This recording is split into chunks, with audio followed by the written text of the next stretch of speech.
All right, so we are recording. We have Josh back for another episode. Yay! So Yep. Josh is yeah, let's go. So basically because not everyone is so available to do a podcast, but Joshua is always available, so he's always willing. That's great. Um Today we have a topic that is less spiritual, but it's still connected to this topic of an abundant life that we mentioned last time.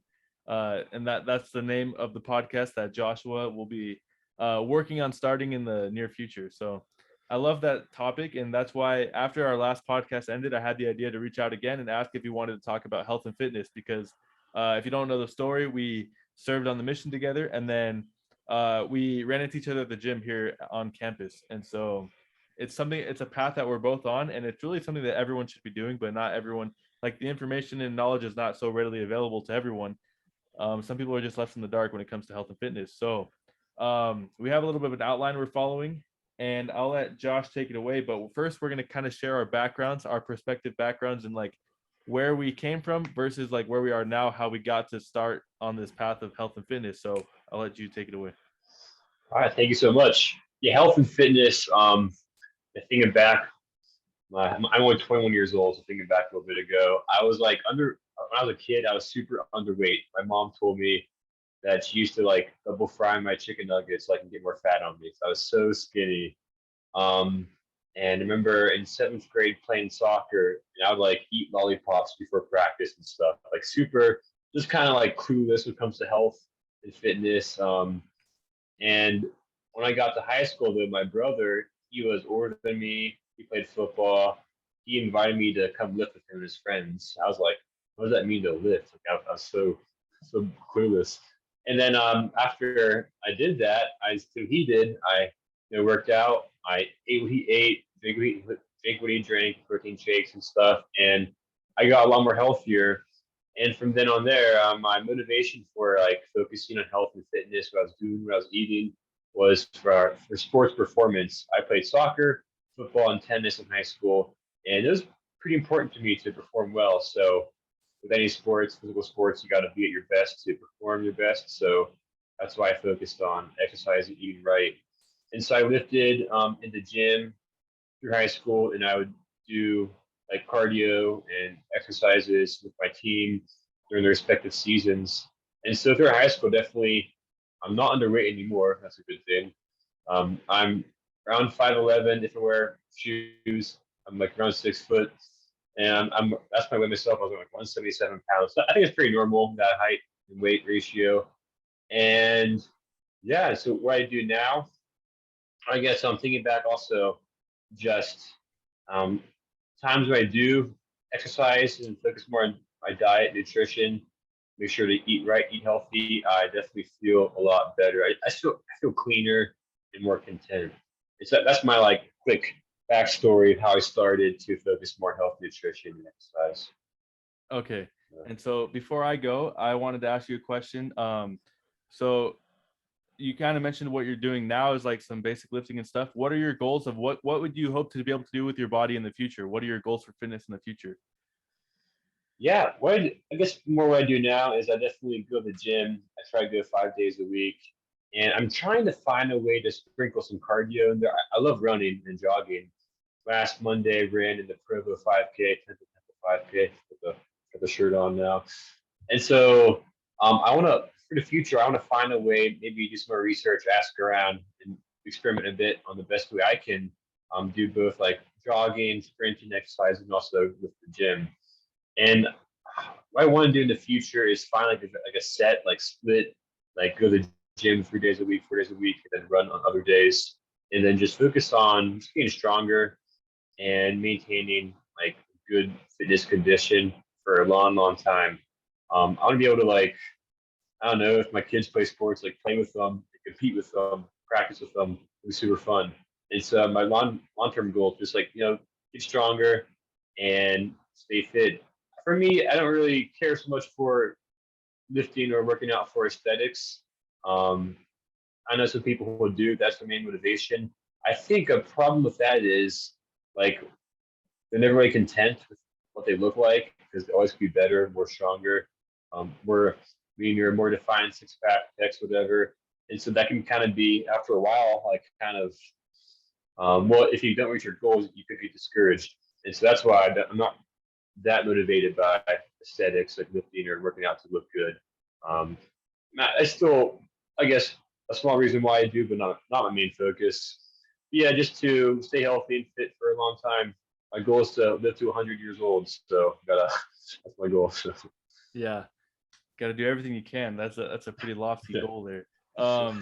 That's awesome, and I'm actually happy you mentioned like the whole aesthetic and bodybuilding type stuff, and cardio as well. I have all these ideas I want to mention later, but to give my own background, so I was on the opposite side of the spectrum where I was always this heavy kid growing up. I was like going to the doctor every year for my annual checkup, whatever. I was always like until I was like maybe in elementary school, I was always like in the 99th percentile. Then I kind of dropped into the 95th percentile of like height, weight, and bone density. So I was like up there. Um, and I was lucky, I guess, that I had a culture of like of sports, watching sports and like playing sports when I was growing up. So like never competitively until I was like maybe in first grade or something like that. Like I played like on a softball, like a kid's softball team. But I even got into like, and my mom likes to remind me of this a lot. I got into this phase where I loved baking stuff, and mostly because I loved eating baked stuff. That made me gain like a considerable amount of like it kept me there, right? It kept me in that round state of life. Um, anyways, it wasn't until eighth grade. So I had grown up watching a lot of BYU basketball, and that was like a huge thing for me. And then when I was in eighth grade, I realized I wanted to play basketball on a team. So I tried out for the middle school team, and I made it because I was at this little charter school. There's like literally like 15 kids that tried out, and everyone made a team. So it was perfect. So I got my chance to play basketball, and it like I totally realized like how unprepared I was to even like to go up and down the court a few times, you know. So but just playing basketball, it actually kind of like shocked my body. And through eighth and ninth grade, I made like a complete transformation where I lost a lot of body fat, but I was like a twig. I was like I turned from a fat kid into like a skinny kid, like in the matter of like a year or two. And what I came to find out later is that that whole transformation was unsustainable and unhealthy because I did it by doing tons of like excessive cardio to train for basketball, right? But I wasn't maintaining the nutrition. So my body mass just like diminished. That's the reason why I lost weight, not because it was healthy, but because my body had no other way of being able to run and perform besides just dropping like a ton of weight. Um, so I played basketball up until junior year. And then junior year, I moved. So I moved several times in high school. And then after this last move, uh, it was in the middle of like of all the different seasons. And so I was already playing basketball. Basketball season was over for me because we moved. And then I just started gaining weight, and I couldn't identify why. I was like, why am I gaining so much weight? And I think it was just my body's natural like homeostasis, right? Like returning to the baseline of normal, that my body had been deprived for so long of like of what it thought was necessary to maintain the structure. So like just not even through excessive eating or anything, I was just eating a little bit more than and then like gained a ton of weight. And so that's where I kind of decided I had to get into the gym to try and do something about it. And I still couldn't figure it out. I was like, go, and I didn't even have the motivation to go. I was going like maybe once or twice a month because I didn't know what I was doing. But I spent hours and hours researching on YouTube, watching different channels, like trying to figure out the techniques and the whatever. Uh, it wasn't until the mission where I realized like I could actually ask God for help to help me understand all this because for some reason I just knew that the whole aesthetic thing was not going to work for me. My body is so different than the average. Like you're on the other side where you're on the lighter side of the spectrum. I'm like on the heavy end of the spectrum. Um, so it helped me realize that everyone's bodies is different in that way of our structure, our size, and our composition. So I was like, I need to find out what will make me the healthiest. And so throughout the mission, I was actually like kind of pondering a lot about what I knew versus what I didn't know. And somehow the spirit helped guide me to realize that nutrition was the thing I was missing. I was not eating enough, and what I was eating was improperly balanced. So I was not eating enough protein. For like that was the biggest thing. Most people do not eat enough protein. So anyways, that's just a little basic background of like I've actually dived really deep into like trying to understand the physiology of and human anatomy and stuff like that. But all because I didn't want to ever go back to being that kid who was just so unhealthy when I was younger. So yeah. Yeah, I have a question. So what changes have you made to your nutrition to find a better, more healthy, like improvements? Like, because before, like you lost a bunch of weight, but your nutrition was kind of bad. That's kind of a bad thing. But how has this nutrition focus helped you out more? Yeah. So what was bad about my nutrition was well, I was drinking smoothies. That's all I knew was that vegetables were healthy. So I was drinking lots of green smoothies like every day. And I think that kind of helped. But the thing was I was not eating anywhere near enough of what I should have been eating. And so my body was in this constant state of preservation of I don't know. It felt like my body was fighting just to maintain basic health. And I've come to understand that your nervous system, the way your brain operates is almost like a construction project. So your body has a lot of different systems and ways of building up itself, maintaining itself, regenerating itself. And so if you don't give it the proper materials, and if those materials are not the right quality materials, then your body's not going to be able to build the structure it wants to build. So I realized nutrition wise, I needed to be eating and I've kind of narrowed it down to a number, but I just know I needed to be eating a ton more protein than what I was eating. And so right now, I'll eat anywhere from 100 to 150 grams of protein a day. But when I was going, I guess I'll explain recomposition a little bit. So it's this idea where you want to change the percentage of your body fat versus your lean muscle mass, and you want to like alterate that ratio. So I was eating up to 200 grams of protein for like a decent 6 months or so, and then I started like bringing that down a little bit. Now, just to maintain what I've built up to this point, I'll eat like 100 to 150, like I said. But it was mostly just eating protein. And one thing I realized is that all like so here's one more thing before I ramble too much is that I consider there to be three different levels of living. So there's like just basic survival, and then there's a level of comfortability, and then there's like an optimal level of living. Most people are stuck between surviving and being comfortable. So like you're alive, that your body's surviving, but you're not comfortable with your health. That's where most people are at. Um, all the superfoods, all the crazy stuff that people think is nutrition is to get you to that optimal level of performance. But really, most people are just not eating enough like whole food that would just help you be comfortable. So I realized just eating a sufficient amount of protein and then supplementing that with whatever vegetables and stuff, and maybe fats or whatever your body thinks it needs, just eating enough. And that's like the biggest thing that just clicked is like just eat enough and your body will be able to work with it. Your body's a machine, it's like efficient. So yeah. So maybe the thing about an average day in your life, what do you eat for your meals?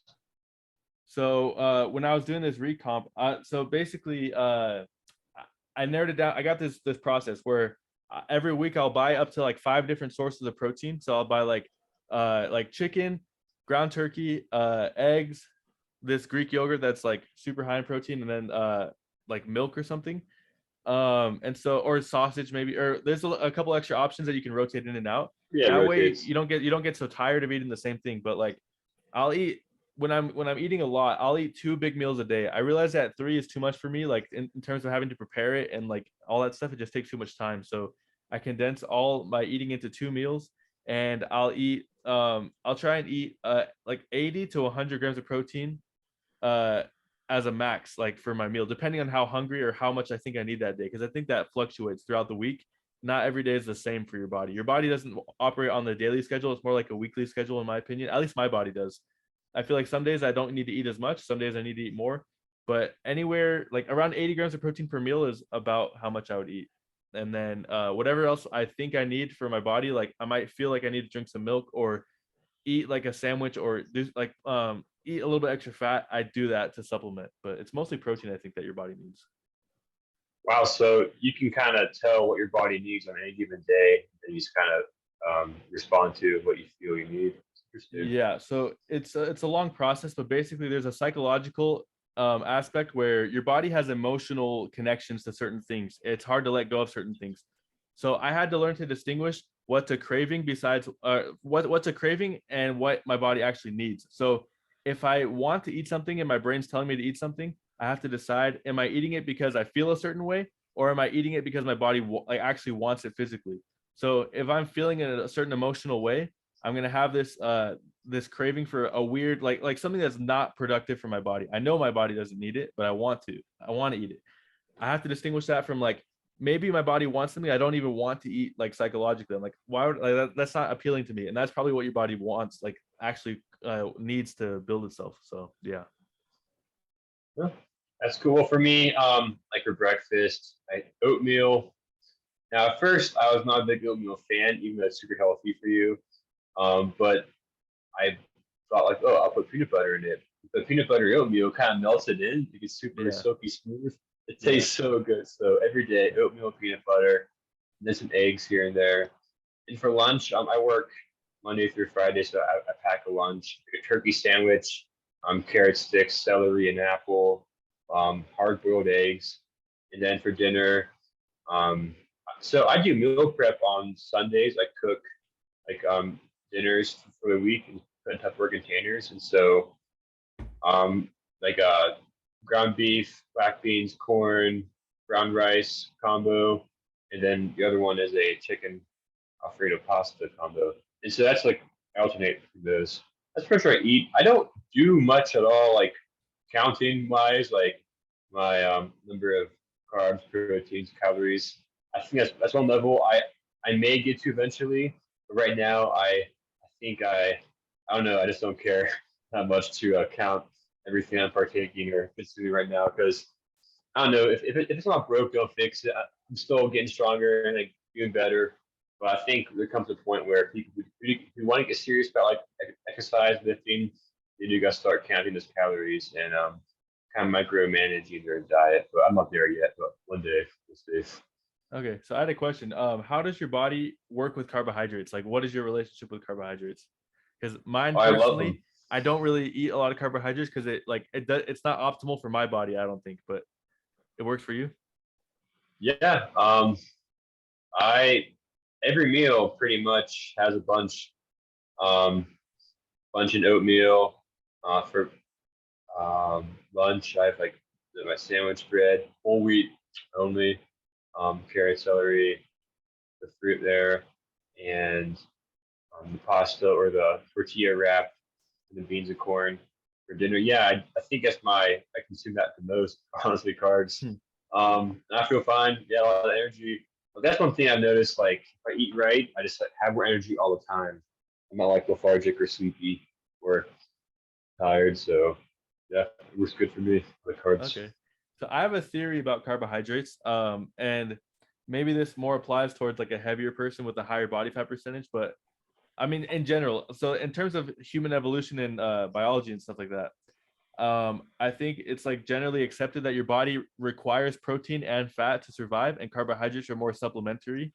Um, and I've thought about it, like if you consider wheat like a grain or something, like I think carbohydrates are kind of like in the middle of a protein and a fat, like if that makes sense. So like, um, if you look at like on the oatmeal, for example, you look at the serving or like the nutrition label on the oats, it says it has I think like 4 grams of protein per serving, something like that.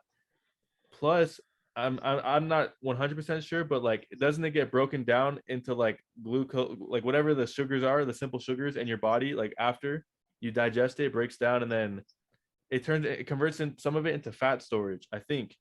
But anyways, I've thought about it a lot. It seems like to me at least carbohydrates are like um the yeah, like the intermediary, I guess I would say. Does that make sense?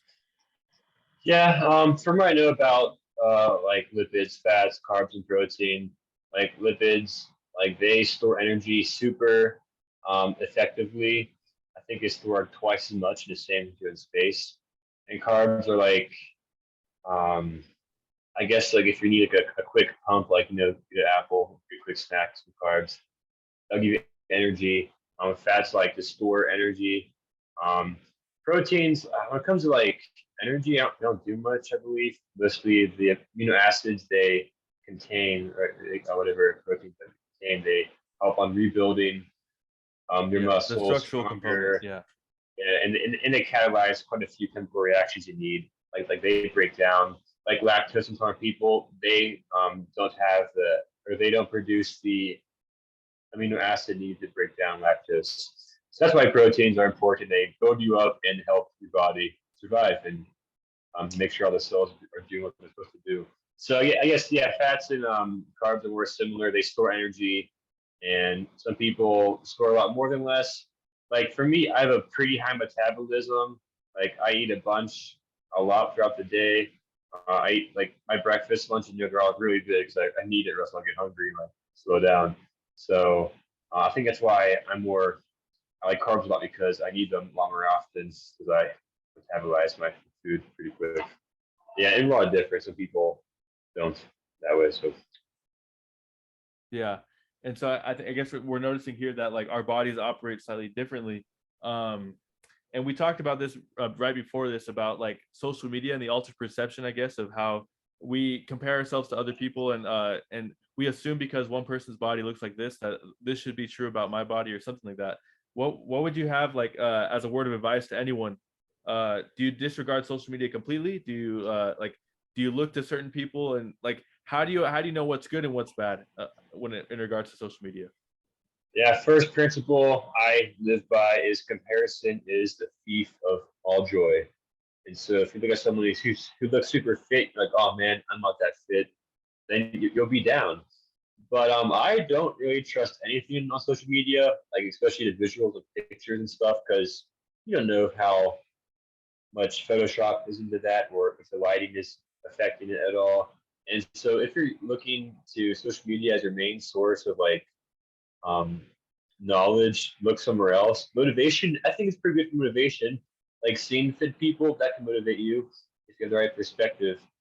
There are a few YouTubers and stuff I watch online that I think are pretty honest and um, pretty good.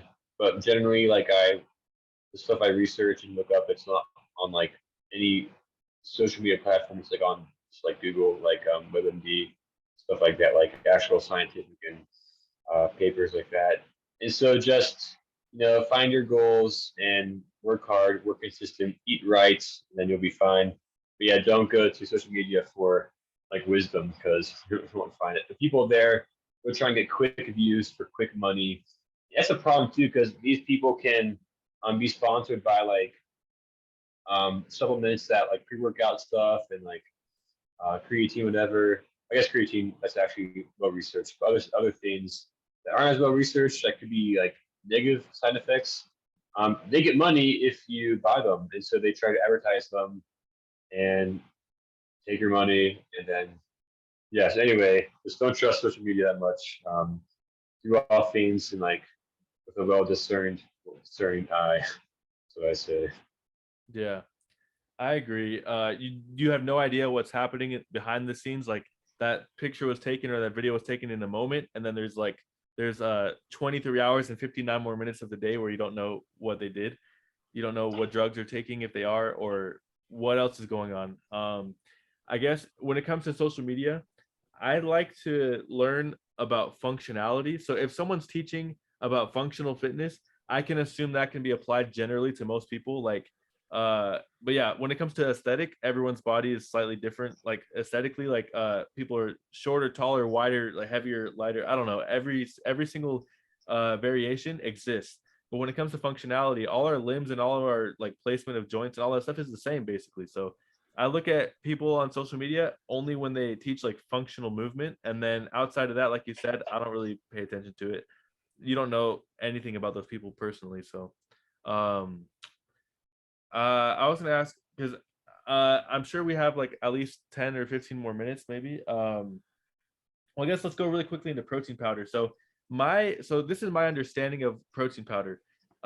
So obviously it has like a certain expiration date, but when it comes to the ingredient, so my personal opinion on protein powder is that you should always consume whole real food as your primary source of nutrition, and if you need extra grams of protein, go for that. But I would not consume protein powder as a form of nutrition, like not as a healthy source of like vitamins and things for your body. I see it as only an additional surplus of protein, just protein purely. What are your thoughts on like protein powder? Yeah, it's definitely meant to be a supplement to your normal diet. That's how I look at it. Like I think most people get enough protein throughout their day. Don't need protein powder, but if you go to the gym a lot and you're pretty active, you need it, I guess it could be a source. It's mostly very convenient. It tastes pretty good. I Yeah. think that's why most people go for it. Like I have some in my cupboard. It's like chocolate flavored, and so my post workout shake, like frozen bananas, Greek yogurt, milk, chia seeds, oats, and I throw in some protein powder. And but that would be a perfectly fine shake without the protein powder. Um, so I think it. I mean, I don't know. It's hard to find something that's not like refined and processed. So when it comes to like nutrition, like you said, like it should be a backup or supplement. It should not be your primary source of like protein because it's just like I should know how it's made. And like whey protein powders, like milk based, pretty good for you. But rule of thumb, like it should be a backup for supplements, not your main source of protein nutrition. Yeah. So I have a little bit of a theory. I need to explain his background, but so my theory is that food does not really food does not give us energy so much as it provides like structure and what do you call it? I guess a replacement of minerals and other things like that compose your body. So the reason why I say that, I think our life is sustained by our spirit. That's what I think. Because in my mind, maybe like there's scientific literature to teach me otherwise, but in my mind, it makes sense that when you eat something that has already died, how much energy could it give you if it didn't have energy in and of itself? Like in the beginning, I know there could be energy stored somehow in the food source, but what I see is that our bodies are like scientifically and biblically made from dirt, like organic matter, more like Yeah, not just dirt, but like we are animated and evolved forms of dirt basically. And it's interesting to see what are the things our body requires to sustain itself, and that's like animal products and like and plants. So like things that already have minerals and stuff in them that came from the dirt. It's like eating is a regenerative process that restores like the elements of our body that are, so like our cells and everything are constantly recycling all the products and stuff like that that are necessary for life. So if we didn't eat, we know we would die. And why is that? It's because our body starts decomposing and we return to the soil, we return to the dirt.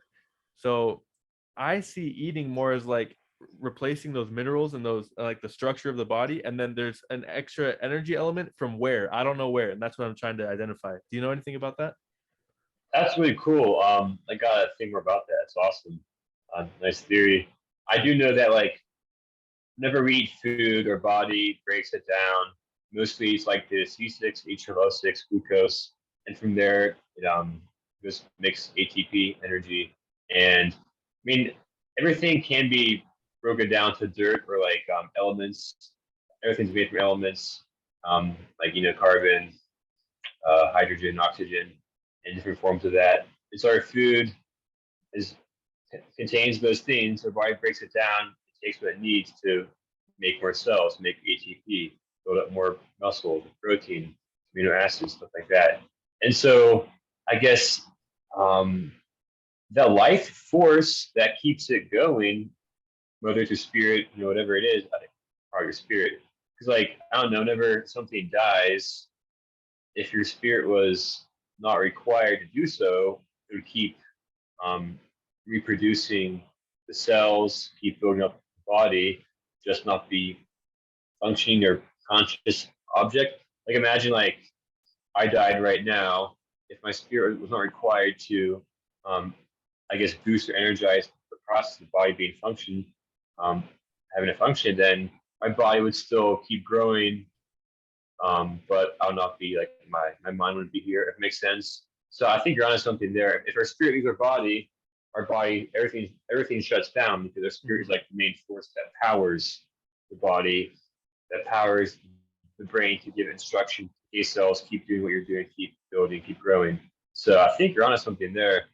I like that a lot. Yeah, there's a few missing pieces. That's why I can't like say it so definitively. But and what I wanted to get at too about the protein powder is I see protein powder as being like there's like the dead food that we eat, like it's like if we leave meat in the fridge for too long, it decomposes, right? It goes bad, and you can't even eat it anymore. It's rotten.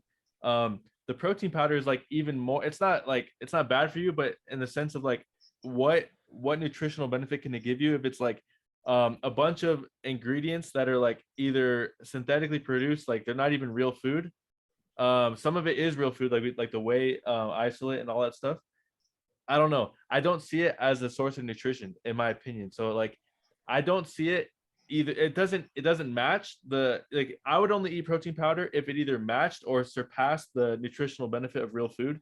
But if it falls short, that's where I would, like we talked about, use it as a supplement and never use it as a replacement for a meal, because it does not give you the same benefit, in my opinion. But yeah, I see a lot of issues, like you said, with the marketing and the all that stuff in the fitness industry of trying to sell you products and trying to influence the way of thinking to tell you that you need to buy this protein or else you're not going to have gains.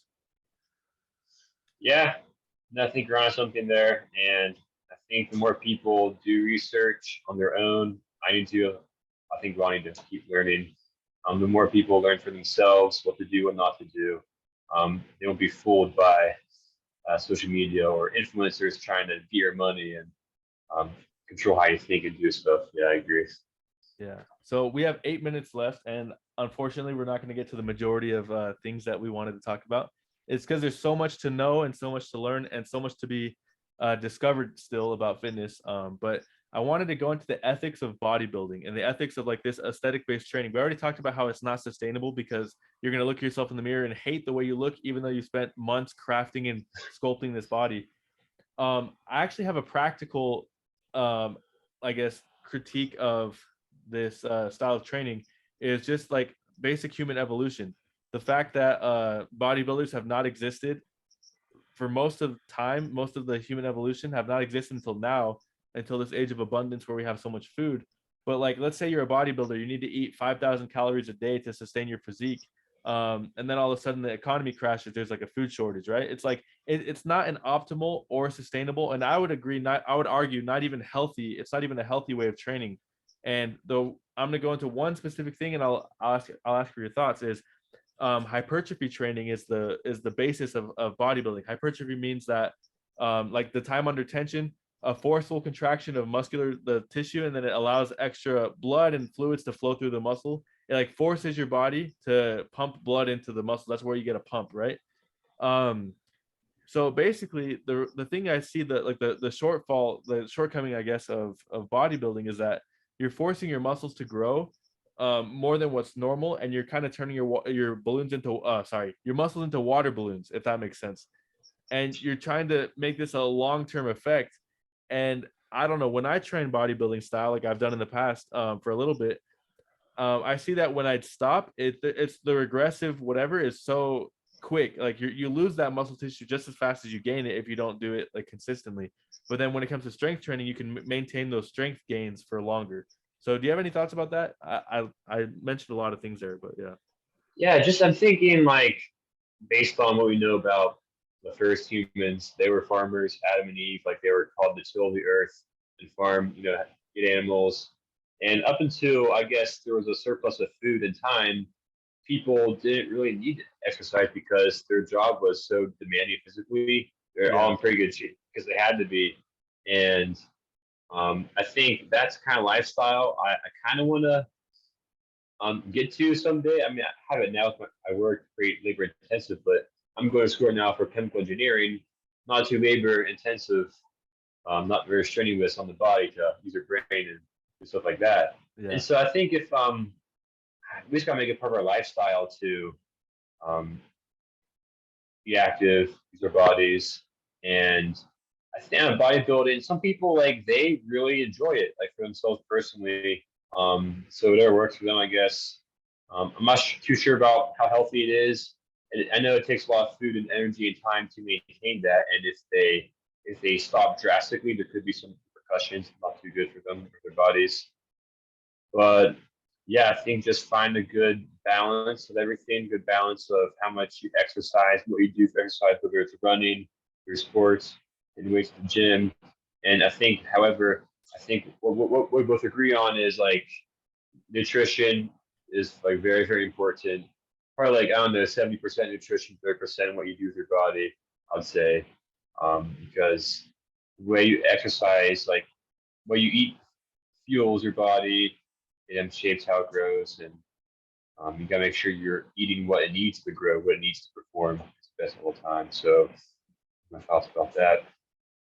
Yeah, I do agree with this whole, like, the whole nutrition being even more important than exercise. I do agree with that on the most basic level. To maintain your basic health, exercise will actually make you weaker, and that's the point of it. And then the nutrition is what rebuilds your body. So Yeah. we have a little bit less than 4 minutes. I have one more kind of like theory, more like it's actually like a thing I think is basically true about the nervous system. I think people, because of this Arnold Schwarzenegger bodybuilding like era of fitness that still influences us today, we focus too much on the muscle tissue and not enough on the nervous system, but also the joints and ligaments and the connective tissue.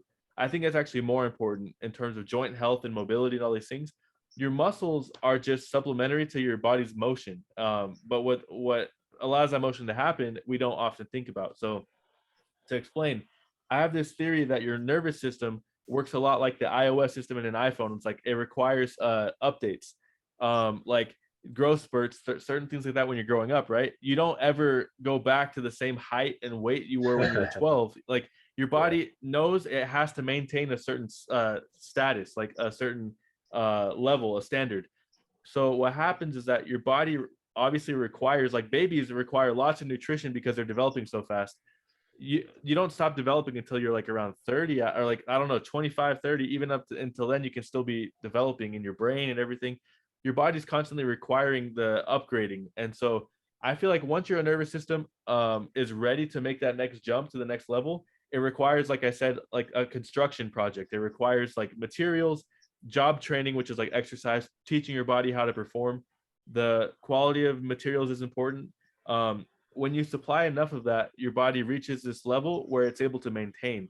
But if you're not focused, if you're blasting your muscles constantly but not focusing on the rest of your system, your nervous system, the ligaments, joints, all those things, I see my muscle when I'm doing a ton of like bodybuilding style training, and then I kind of stop for a little bit, I see the muscle tissue like regress, and it goes back to a state. It doesn't maintain. But when I do strength training where I focus on like compound movements where it targets multiple groups at the same time, like squatting, for example, I've been doing that for almost a year now consistently.